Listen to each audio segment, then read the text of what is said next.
kabisa, analala kwa madhabahu, moyo wake unafunguka. Si ati alale kwa madhabahu kisha aone haya karibu huko dakoma, aanze kutafutana mapagio, anapagia huku, kisha anakuja ndio alale akuombee. Sasa hataka kikutaja, na wewe ulikuwa unaona hiyo na ufanyi, mwingine alikuwa anaona ile nyingine hafanyi. Yaani mtumishi akikuja akuombee, moyo wake ni mzuri kama vile zaidi kuzuri, una make sure umefanya ile kitu na moyo mweupe, unafikia atakuombea maombi ya aina gani, hata asipokutaja inaingia tu automatic. Sema amen. Amen. Bwana Yesu asifiwe. Sasa walisimama karibu na yeye, atimesema wajane wote walisimama karibu na Tabitha, wakilia na kumwonyesha zile kanzu. Walikuwa wanalia na kumwonyesha zile kanzu hizi na nguo alizozishona Dorkasi wakati ule alipokuwa pamoja nao. Na nguo alizozishona Dorkasi wakati alipokuwa pamoja nao. Kuna wakati utakuwa pamoja na watu na kuna wakati utakuwa pamoja na watu. Naishi washuko na ngenda kana jina wapi usiende kwa kama hawezi. Bwana Yesu asifiwe. Saa hii washuka hata akitaka hawezi. Pios ya mama Pios yule mama Kemodhoni hawezi simama hapa. Bwana Yesu asifiwe. Na wengine nimezika wengi, lakini wale wanatukuza ni wale walifanya kitu. Kazi zile ninafanya saa hii, hata watu wakiniita mbaya, hizo kazi zitaongea kama za Raila. Raila alikuwa anaonekana mbaya, na mimi sisemi kwamba alikuwa mzuri, lakini najua kuna matendo mema aliwahi kufanya. Bwana asifiwe. Saa hii ndio Kenya inasema, tulikuwa na mtu alitupigania uhuru wa pili. Kuna uhuru wa kwanza wa kupiga mkoloni, lakini Raila alipigania uhuru wa pili wa kuwa na vyama vingi, democracy. Haleluya. Bwana Yesu asifiwe. Sikuwa na mtu aende angalie hiyo kitu inapiga kidogo. Bwana Yesu asifiwe. Sio aende huyo mwingine. Bwana asifiwe. Nasema hivi, wakati utaondoka kazi yako ndio itaongea. Na unajua hata kuna mtu anakupanga. Unakuta hata watu ni kama kuna mtu niliguziwa story yake, sitaki kutaja ni nani, lakini sio hapa kwetu, ni mbali. Alikufa hata moja ile ndugu yake ni alikuwa anaenda akiwa kwa gari peke yake hapo nyuma. Kumekosekana mtu wa kwenda moja. Maana alikuwa ni mtu hata watu wamechoka na yeye. Kuzikwa hata watu wanamuzika haraka haraka na hakukuwa na watu wengi. Mchanga iliwekwa haraka haraka hata maua haikupandwa. Na nimeshuhudia watu wa aina hiyo. Pengine ni mzuri, hatujui Mungu ndiye anajaji. Lakini bila unakaa na watu duniani itadhihirisha hata the last day. Bwana Yesu asifiwe. Kazi yako hapa duniani, kazi yako ndio itafanya tulie na tuongee. Tutaongea hata watu wakipiga tutaongea. Hata saa hii wewe ukalala, kazi yako itaonekana. Mwenye alinunua hii maua, kazi yake inaonekana. Mimi kile nimefanya, watu hata wakiongea inaonekana. Dunia inaona, serikali inaona. Nimesimama na vijana, nimesimama na watu wa mtaa huu, nimesimama na huyo hapa. Alikuwa kila mtu akimuona anamuita jina mbaya. Hata leo kuna watu hataki kumuona. Bwana Yesu asifiwe. Hata wengine wananiuliza mnakaa na yeye aje? Haibi. Tayanga kwa kanisa. Sio mwizi. Leo ni yeye anaibisha hapa Kigosho. Mpaka malaika wanakubaliana kwamba hiyo imefika, mtu aseme amen. Na hiyo ni kazi. Wacha kuwe na sababu ya Mungu kuambiwa na watu vile umefanya maisha. Usikae maisha ya kuokoka Jumapili. Hebu tuambie hiyo ingine. Maisha ya Jumapili na Jumatatu umeanza maisha ingine. Hata Jumapili ni masaa mawili matatu. Unakuja late. Unakuja late na ukukua Sunday hiyo ingine. Kisha ukikuja hiyo Sunday unakaa Sunday zingine 2 3. Hapa kuna watu hamuwaonagi. Na ukiwauliza wanaitaka washirika wa GCC. Ikiumana ninaitaka. Hebu tuendelee. Soma hivyo kwa sauti. Petro akawatoa nje wote. Petro akawatoa nje wote. Akapiga magoti. Akapiga magoti. Akaomba. Kisha akaelekea yule maiti. Akanena. Tabitha. Ondoka. Naye akafungua macho yake. Na alipomuona Petro, akajiinua akaketi. Kuna mambo maishani mwako yatainuliwa kwa sababu wewe umekuwa mtu mwema katika watu wengine. Ndio kuokoka, umeokoka sio kwa matendo. Lakini kuna mambo kusababisha maishani mwako yaamushwe na watu, maneno ya watu, mambo mazuri ulifanya, mambo mazuri ulikuwa unatenda, mtu ulikuwa na dhamira nzuri na watu, sio kuvaa tu. Daudi ndio aliatiriri. Sasa hii nyumba ni kazi gani naweza fanya? Sasa hivi niko na mzigo.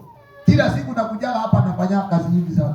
Leo asubuhi nimekuja hapa nikatengeneza ceiling ya madhabahu na akili. Nikasema Mungu, nikawa na pesa naweka hii ceiling, nikaweka ukuta wa madhabahu, nikaweka cardboard, nikachora madhabahu ikawa yote imeisha. Nikainua madhabahu leo asubuhi hapa, nikaweka carpet ile nzuri, nikaanza kuweka kanisa viti, nikaweka vitambaa, kwa akili, maana hiyo ndio kitu niko nayo.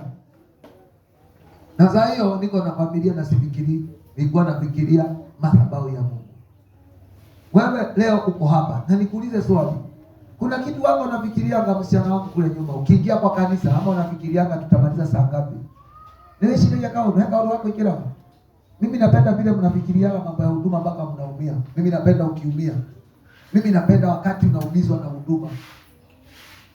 Wakati unasikia uchungu ndani ya moyo kwa sababu ya huduma. Ndio mimi napenda hiyo. Maana yake najua huwezi potea. Mtu ako na mawazo ya madhabahu, mawazo ya Mungu, mawazo ya moyo wa Kristo, mawazo ya moyo wa Mungu. Daudi aliomba maombi mazuri sana. Daudi aliomba, Bwana, wacha niwaze kama mawazo yako yalivyo.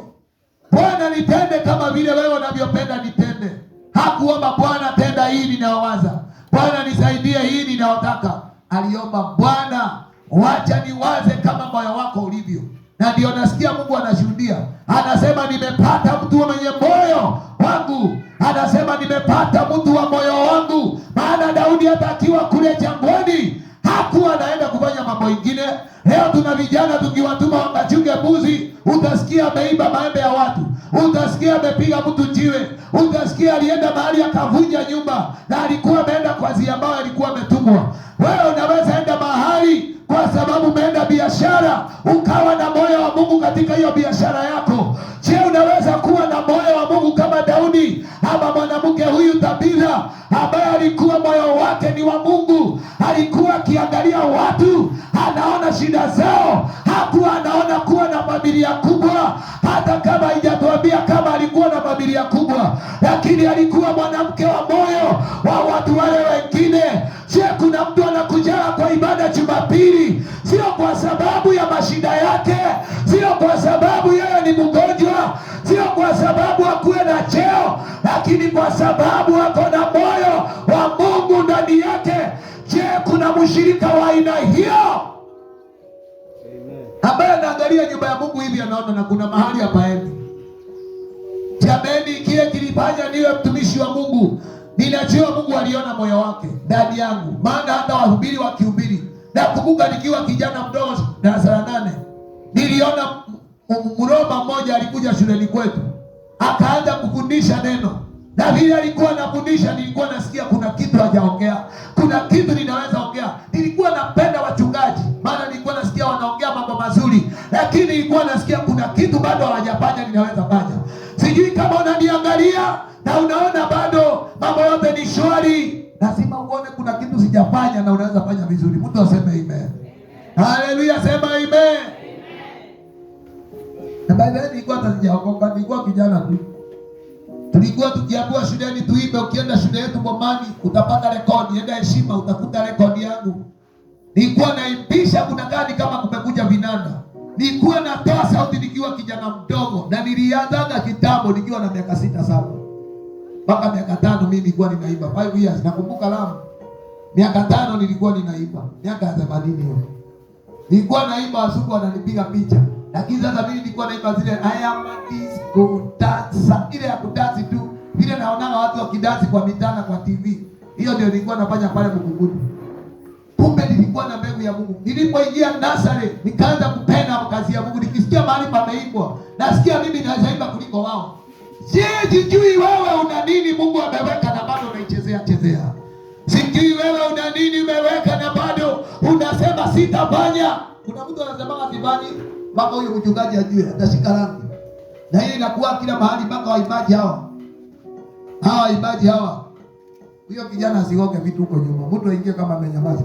Bwana Yesu asifiwe. Haleluya. Hawa waimbaji akijua na sauti nzuri, hata wengine wanakosa kukuja ibada. Netono ni amenya dawa wote. Na mimi naongea kitu ambacho najua inafanyika. Hawa unaona mtu ameanza kulinga na sauti, hataki kuimba, ndio hawa. Waja Grade aliimba siku 2-3 hapa nikamsifia hapa. Kama kuna mtoto ana sauti nzuri ni Grade yule. Mimi nilisikia nikajua hiyo ni sauti ya Bwana mbinguni. Ya huyu mwingine hapa msichana wa Kikisii. Aliimba hapa nikasikia kabisa hiyo sauti imepika mbinguni na imeingia mpaka bedroom kwa Mungu. Mahali Mungu anakaa hata kama Mungu halali. Kutoka siku ile tulimwambia hapa akaimba hapa, tukafanya practice tukamwambia na hiyo sauti yako haki. Hiyo inaweza kukulipa. Hajawahi rudi kwa madhabahu. Bwana asifiwe. Wasichana tuko na wao wana sauti nzuri. Wana sauti nzuri. Vijana tuko nao wana uwezo wa kufanya mambo, lakini unakuta you can't do. Hawezi fanya, hawezi. Apostle atajua. Huyo pastor anasemaga ati yeye ni Pastor Gerald. Huyo mama akuombesha watu hapo mbele ati mashata. Mtu kuchata kwake atakula peke yake. Atajua. Ati wanasema ati ushirika wa mama. Wao ndio wa mama, mimi ni mke wa mtu si mama. Ama anajiita bila anajiita mimi siendi. Unaweza enda miguu mahali mbali sana lakini huwezi enda maombi ya lisali moja. Why? Maana hujaelewa. Sema Bwana Yesu. Bwana Yesu.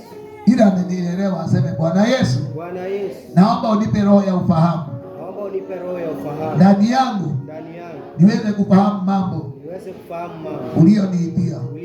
Sema amen. Amen. Bwana Yesu asifiwe. Amen. Hauwezekani wewe umeambiwa mara 5, 6, 7 unaambiwa hii inanishindana. Yaani wewe wako roho. Wewe unaambiwa tu twende tufanye kitu. Twende tufanye hii kitu ni muhimu kwako. Bado hujashika hapana. Shida ni moja. Wewe na unaambiwa ignorant. Tuliambiwa ignorant. Sasa hii si ignorant, sio kutojua. Hii mtu anajua kabisa lakini anasema sifanyi. Yaani imekalia Mungu ngumu. Juzi hapa nilisema nitafunga, watu niliambia itasema nitafunga nitume moto nyumbani huko. Mungu awatoe huko nyumbani wakuja hapa. Kila mtu na huduma yake. Lakini kwa sababu mimi ni mtumishi mwenye uelewa nikasema ninaweza tuma moto huko. Ukasikia wengine mpaka wamepelekwa mbali. Sitaki ufikishwe mbali. Maana Mungu wetu si wa adhabu. Mungu wetu ni wa upendo. Ni Mungu anakuambia fanya kwa hiari. Wakati aliambia Adam na Hawa, aliwaambia alijua, amewapa uwezo wa kuelewa hii nimewaambia msikule. Lakini shida ya mwanadamu anataka mahali amekatazwa. Huyu mwanamke alielewa, kulikuwa na watu wengi walikuwa na mali, lakini yeye aliona kushona tu sweta. Hizo sweta imesema fulana ama imesema nini? Aliwashonea kanzu. Hiyo imesema kanzu. Ingine inasema sweta. Ingine inasema nguo. Alishona tunguo akipea watu. Uto tunguo tulikuza watu wengi sana. Haleluya. Hata wewe naomba unguze Mungu kwa kitu kidogo. Wasichana wale mko hapa. Unawezekana kuna mtu kwa nyumba hii. Unaweza msaidia. Aweze kujua Mungu, aone Mungu vizuri. Sometimes watu wengine ni wakubebwa. Upitie kwa mtu nyumbani. Kama vile napitia kwa ndugu Charles. Uanga ni mimi na yeye tunatia na Mungu na mshikana na mwambia wewe usikosekane. Kama ningekuacha tu niseme ujisukume, ingekuwa sometimes ni ngumu. Lakini unakumbuka pastor akiniona ataniuliza nilikuwa wapi. Hiyo ndio kazi nimebaki nayo. Mpaka makanisa haya tumefungua na huko. Kazi yangu ni kuzunguka na mafuta na weka. Tunaenda na mke wangu Popwe, tunaenda Bomani, tunaenda Mangu, tunaenda sehemu za Mulei, tunatafuta wale watu waliwahi kukanyaga madhabahu. Tunakuta wengine wamezimia, wananiambia vile umekuja nimehisi nimekuwa na nguvu. Nimehisi nguvu za Mungu ndani yangu. Jameni, nataka nikwambie kuna kile Mungu amekuita kufanya na ni lazima uelewe kwamba Mungu hakukuita ukae chini. Yesu mwenyewe alisema enendeni mwende mkafanye kazi. Mulete mavuno shambani ni mengi. Lakini watu wengi leo hata kwenda kutia mtu walikuja kanisani hata kama hajaokoka. Umwambie karibia upate kusikia tena. Hilo jambo ni ngumu na haiwezekani. Unaona haiwezekani na inawezekana. Bwana Yesu asifiwe. Wengi wenu hapa nimewatembelea. Hata na Kristo nilikuwa kwake kazini. Nikakuta yuko. Ufika hapo nikapata mtu mwingine naye ana mgonjwa, tukakimbia hospitali. Sijui kama uliambiwa hiyo. Unaenda unakuta mgonjwa wa watu, mpaka karibu watu waniulize ni mama yako ama ni bibi yako. Mgonjwa wa watu ameitwa, ameletwa hospitali, amebebeana na unaitwa na rafiki yako tu. Utaenda unakuwa hata ni wewe unashika mashini, wewe ndio unaondoa kila kitu, unaenda mpaka ICU. Maana tuko na kazi ya kufanya. Salimia mtu, mwambie kazi yako ni gani? Muulize kazi yako ni gani? Hebu muulize yako wewe ni gani? Salimia mtu hapo, muulize yako ni gani? Unajua hii kazi ni kubwa. Mwala ni akumio. Na niliwaambia siri hapa. Uliza mtu, unajua siri? Hebu muulize. Ni wewe siri? Hebu muulize mkono, mshike mkono, hebu muulize. Ni ulanga nyabi wewe. Hebu mshike muulize, unajua hii siri? Mshike mkono vizuri, mwambie hii siri nataka kukupatia. Na ni kubwa sana. Mwangalie uso, mwambie hii siri ni kubwa sana. Nene na mwana good. Newe au kama yale kile chiko kwa sometimes ni mabia moshi. No kama na kaona ndio ile moshi. Kama na hii siri ni kubwa sana. Na mtu wetu apite leo, chukue kamera ile mzuri kabisa. Hata wale wanalala unajua jinsi ya kuchukua. Haleluya. Unamleta karibu na unamuondoa. Ile kusoma Biblia unamleta na yeye tunamuona anasoma. Haleluya. Bwana Yesu asifiwe. Ngoja nikwambie. Wakati unaenda kwa kazi ya Mungu Jumapili, unapatikana kwa nyumba ya Mungu, kuna watu wanafufukana kwa sababu yako, si pastor. Hujaelewa? Nasema wakati wanga unaenda kwa kazi fulani kwa nyumba ya Mungu, kuna mtu wanga anafufuka, sio kwa sababu pastor anahubiri, kwa sababu ya vile umefanya. Kuna mtu amekubeba staili nyingine, amekubeba wewe ni mtu wa kiwango ya chini, lakini vile umefanya kwa nyumba ya Mungu anafunguka, anasema na kweli kuna Mungu. Kuna mtu Charles hawezi kukuelewa, lakini akikuta yale mambo unafanya kwa nyumba ya Mungu, akikuta vile unatia wapendwa nguvu, akikuta vile unaenda ibada mapema, akikuta vile ukosekanagi kwa ibada, akikuta vile uko mwadilifu kwa mavalio, akikuta vile unaongea neno la Mungu kwa moyo, akikuta vile unaendaga bila kukosekana siku hata moja, anasema na tulidhani huyu mtu ni mtu mbaya, kumbe kuna Mungu, kumbe kuna Mungu, kumbe kuna Mungu. Mtu aseme amen. Na mimi nataka kukwambia lazima uguse watu kupitia kazi ya Mungu. Sema amen. Mpaka kijiji mzima iamuke sema tumeona Mungu. Kijiji mzima isimame sema tumeona Mungu. Niko na simu ya huyu, hata niko na hiyo message nitawasomea mkitaka kwa WhatsApp. Nilitumia dada yake, wale walimjua huyu ni criminal. Unajua huyu alikuwa anamjua criminal, alikuwa anakuita mali safi, si ndio? Hebu sema hapo, walikuwa anakuita nani? Ile ametu mali safi. Mali safi. Kwa sababu gani? Waambie tu afurahi. Ongea. Kwa sababu ya nilikuwa na nini? Mimi ongea tu. Leo umesamehewa. Kuna vitu niko nazo, yani nauza black market. Black market. Yaani vitu ulikuwa na kama ni kibeti cha gari kama ile. Niko nayo namuuzia. Unauzia mtu? Na ungeulizwa nini umebeba, ulikuwa unasema mali safi. Mali safi. Na watu wakamjua mali safi. Hata leo ukienda kule wanasema mali safi wengine. Lakini vile watu wa jamii walivyomjua. Haleluya. Haleluya. Haleluya. Wakati nimetuma clip ndogo tu akiwa anaongoza ibada, dada yake alilia. Nilikuwa nawatumia siku hiyo, wananiambia kai, hata imefanya nilie machozi, maana walijua criminal. Mtu hawezi juana na Mungu hata akaguzana, hata hawezi kaa karibu mahali Mungu anapita. Leo ni yeye aliangalia ibada kama watu wanaimba. Haleluya. Sasa utasemaje sijaguza moyo wa Mungu? Kama huyo anafanya mtu aliye, mpaka wengine wananiandikia message, wananiambia tutatembea huko. Bwana asifiwe. Kuna wengine waliniahidi mambo makubwa, wananiambia tutakuja kwa kanisa yako tumletee hata nguo. Wengine wanasikia hatujafanya makruzeni, wacha tuanze makruzeni. Twende na huyu akiwa smart ya mpige. Usikie watu wakiongea. Bwana Yesu asifiwe. Bwana asifiwe. Haleluya. Salimia mtu wa Bible, muulize na kazi yako unafikiria kama ni gani sasa hivi? Kazi yako nafikiria. Kuza mtu kwa Bible, muulize na yako unaona kama ni gani? Hata huyo mama apostle msalimia hapo. Unajua unaweza kuwa unasema mimi ni mama mtumishi, sina kazi. Kazi yangu ni kutunza mtumishi tu. Kazi ziko. Haleluya. Amen. Na unajua Kile kinafanyaga ukikosa, ukienda kwa ibada unasikia utamu. Kile kinafanyaga ukienda kwa ibada unatamani ufike kwa mapema. Ni kwa sababu ya kile kitu unafanyaga. Mtu aseme amen. Mtu aseme amen. Hata nyumbani, kurudi nyumbani mapema. Ni kile kitu unafanyaga nyumbani. Kile ukora kwa wewe umoshi. Mimi nikikuwa nyumbani mimi ni mcheshi sana. Nachekesha hao wanacheka mpaka pendo wanga anacheka mpaka anapasuka. Nakuta yani amecheka mpaka mdomo imeenda juu kabisa. Jozi amekuja kuniona tu wakati aliniona wakati nilitoka mtaani. Akaanza kucheka nikasema huyu anachekesha nini na sijaongea. Maana nikiwa nyumbani mimi ni joka. Hata mama ananifukuza ananiambia wewe unaoka uma wewe ninakuja. Maana mimi ni mtu wa kukaa na wao. Yaani lazima uwe na kitu unafanyanga. Hata ukiwa huko nyumbani watu wanasema na fulani hayuko. Wengine hapa hata ukienda safari mtoto hawezi ulizia fulani yako wapi. Ijapokuwa mama mfundishi watoto kuulizia baba yako wapi. Msema note. Unaenda hata unagonga mwezi mtoto hata hujasikia mtoto mama akikwambia na watoto wanateta wanauliza ulienda wapi. Baba usikie unauliziwa. Lazima umelipa gharama kubwa sana. Na kukuja nyumbani na mayogurt, kukuja nyumbani na bisukuti, kukuja nyumbani sijui umebeba nyama zimeiva. Sasa unasikia katoto ndio kanaanza. Unajua mtoto tunashika akili haraka. Mama anaweza kuulizia kule huko, hata anaweza uende na asipige simu, maana anasema ni haki yake. Kuletewa yogurt na nyama na nini ni haki yake. Ambia mtu usiwe hivyo. Sio haki yako.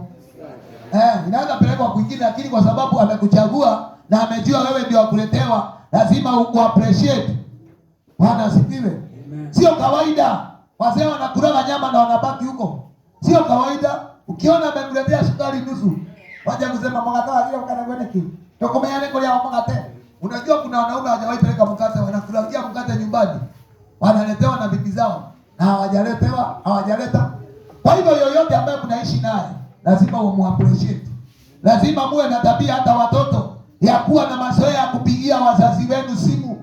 Mama, mbona sijakuona kutoka asubuhi? Baba, ulienda wapi? Huyo mzee na yeye anasikia amepata nguvu, sema amen. Tikiredia message na mko haja ya dhuria terere. Othire koitha watu kotakire wanashoka. Sasa unakaa hata saa 5 hajakuja. Yaani hata yeye anasema kae kodogo kwa ongezungura ndo haya. Kwani wanga mimi ninasumbua watu? Kwani nikiwa niko nyumbani kwani mimi ni mzigo? Ni vizuri hata mzee nyumbani akiwa ametoka unamuuliza, unampigia kazi. Na hiyo iko kwa mama wote. Hata huyo wa kwangu huwezi sikia na ukienda. Ati meenda Kisii, huwezi sikia umefika wapi.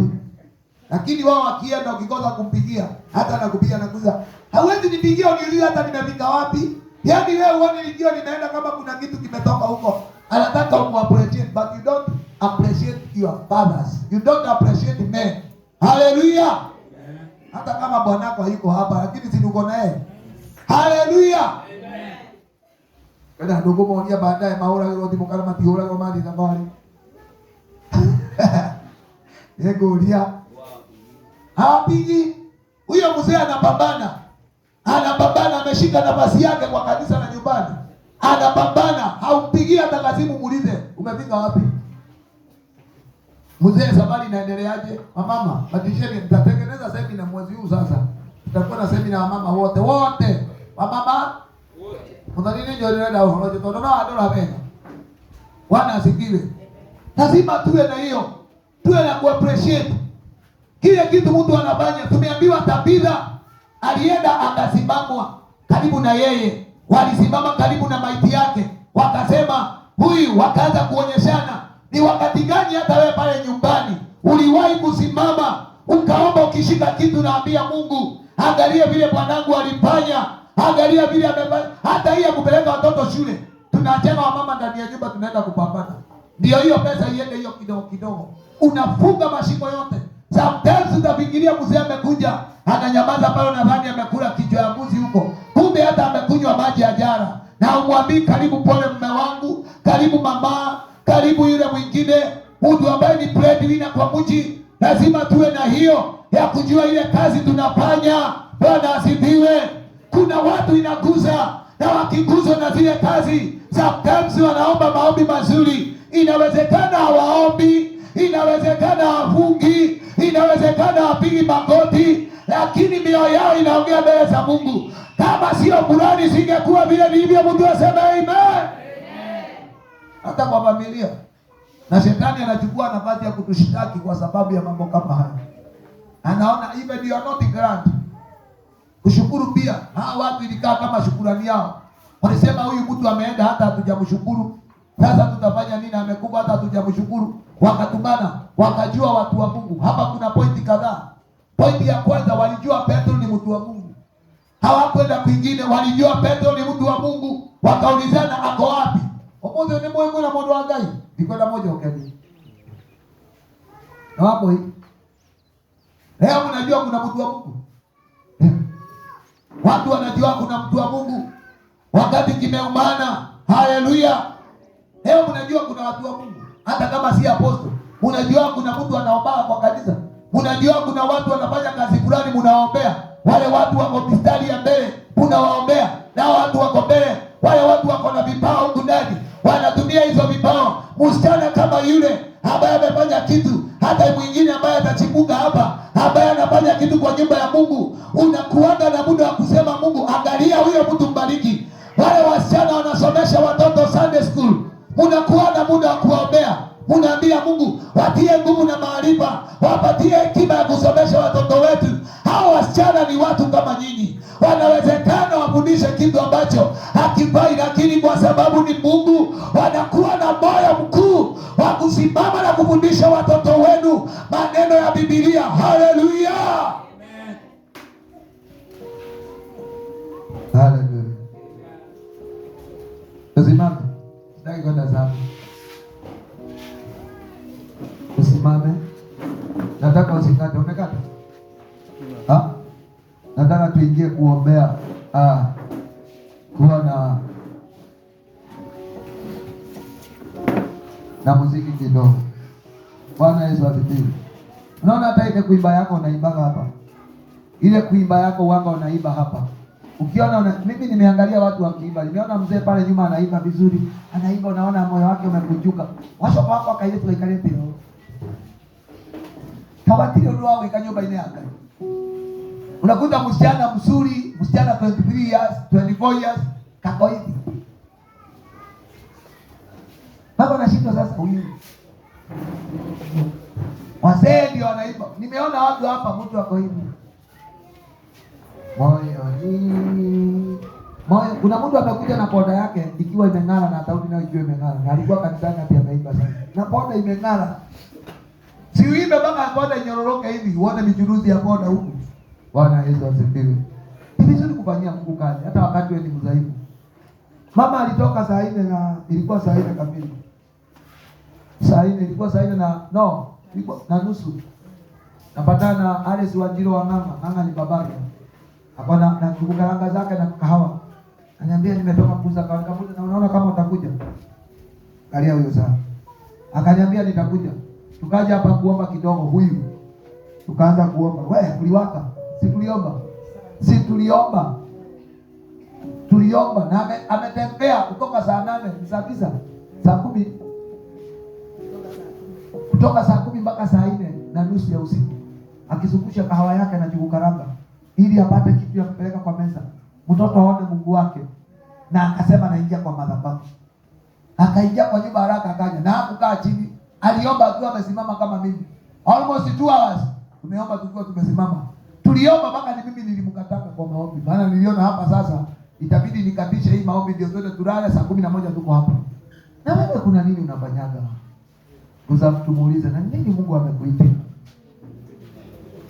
Muulize mtu Mungu amekuitia kazi gani? Bwana Yesu asifiwe. Kanisa litakuwa kubwa. Mungu amekuitia kazi gani? Hata zaidi kubwa. Haleluya. Kuna kazi mumeitiwa. Hawa watu wa Mungu hawa, unaona wako hapa. Waje apate sababu hata ya kusema kuna Mungu. Kuna Mungu. Na anasema nini nasonga mbele? Kuna Mungu. Kuna Mungu. Haleluya. Kama sasa hivi tunaingia fasting ya 21 days. Na huyu wanga habaki. Sasa nimefikiria mambo yake mpaka nikasema huyu kwa sababu habaki. Tunaingia fasting 21 days. Kuna nyumba yake, kuna chakula. Kuna vitu lazima nisimame mimi kama mimi. Maana mtu hawezi kuwa amenipaka for 21 days na nyumba inalipwa. Na anakula na ako na mtoto na nini na tunakuwa na yeye hapa. Mimi kama apostle lazima nifikirie. Wewe mwenye huwezi kuomba sana, utafanya nini kwa nyumba ya Mungu? Kuna kazi za kufanya. Haleluya. Saa hii tunafanya ni wakati wa mavuno, chakula kiwe kimejaa hapa. Kama ni mimi na nyamaza nasema na huyu mtu amekaa sana hapa kwa madhabahu. Nisema watu walete mavuno sikae hapa na ziondokagi hapa. Ndio ninashukuru kuna mtu alilete gunia mahindi tuliona. Lakini wengine hata kilo 5 hatujaona, hata 4 hata 3. Ziwekwe hapa juu ya madhabahu. Ndio nikinyamaza hivi naona na huyu amekuwa kwa maombi, tunamjua ni mtu wa maombi 24 full time. Tunampea hata kama ni gunia mahindi. Tunampea hata kama ni kilo 10. Kwanza huyu ukimpea gunia mahindi si inapotea. Huyu ananiambia ni kilo 10 tu 20. Akienda sana kilo 30, 50 zinaenda mpaka mwaka unaisha. Ni kweli? Wale watu wanatuombea, tunakuwa na jambo la kufanya. Haleluya. Wale watu wanatoa magari yao kama ndugu Gebeka. Amejitolea gari zake ziko hapa. Watu kama hao tunawaombea. Unaambia Mungu mkumbuke. Mtu ambaye ako na mzigo wa kusupport madhabahu, unaambia Mungu mkumbuke. Wale mafundi tuko nao hapa kina Richard, wenye wakisikia mzigo kama huo wa kazi ya madhabahu, anajitoa siku 2 3 na ako na familia. Unamuombea, uwe na jambo la kufanya.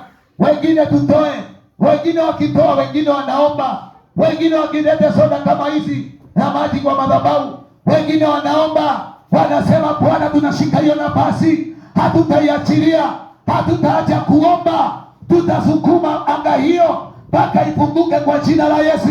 Wale wanaleta magari yao kwa madhabahu, tunaambia Mungu wapatie ufanisi, pesa zao zizidi kuongezeka. Hao watu tutasaka Mungu wainue, wacha waendelee kubarikiwa, waendelee kubarikiwa. Mtu aseme amen.